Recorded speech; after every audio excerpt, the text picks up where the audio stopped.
Today we'll be doing an assembly video for our weed wrench tool. This applies to the weed wrench light as well as the uprooter tools and the mini uprooter. So first thing we're going to notice here is we have two sets of pliers.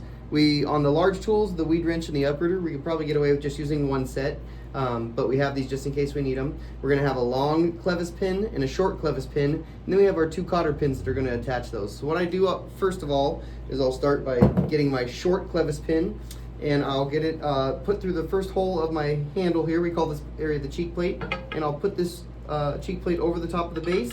I'll put this in the hole there, and I just wiggle them through until it drops through that side, okay? Next up, I'm going to grab my long clevis pin, set it through the top hole here, and I use that to pull back. Then I just move this handle forward until I get the exact right angle for everything to go together. It goes in nice and smoothly. You'll see my pins are there just like that. And I like to have the heads come through from this angle.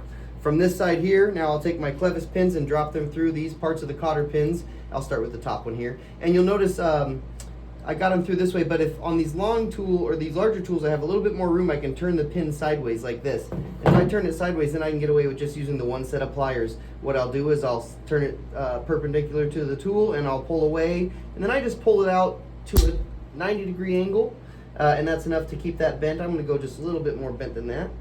So 90 degrees, and that's all you need. The great thing about that is it makes it so you can undo this later and put your pin in and out. And then I'll just simply take my second one, drop her through, and because it's so low down there, we can't go straight up and down, but we'll just simply put it there and pull away from the tool till we're at a 90-degree angle. Now our pins are ready to go. We'll simply grease up the tool. We'll put a little bit of grease around this area here on the top and bottom and this outside. And then if I was assembling this to go out into the field, I also would have put a little bit of grease in between this moving plate here. This is called our connecting bar. And then additionally some grease in between the cheek plates and the base there. That'll just keep everything moving smoothly when you go to use your tool in the future.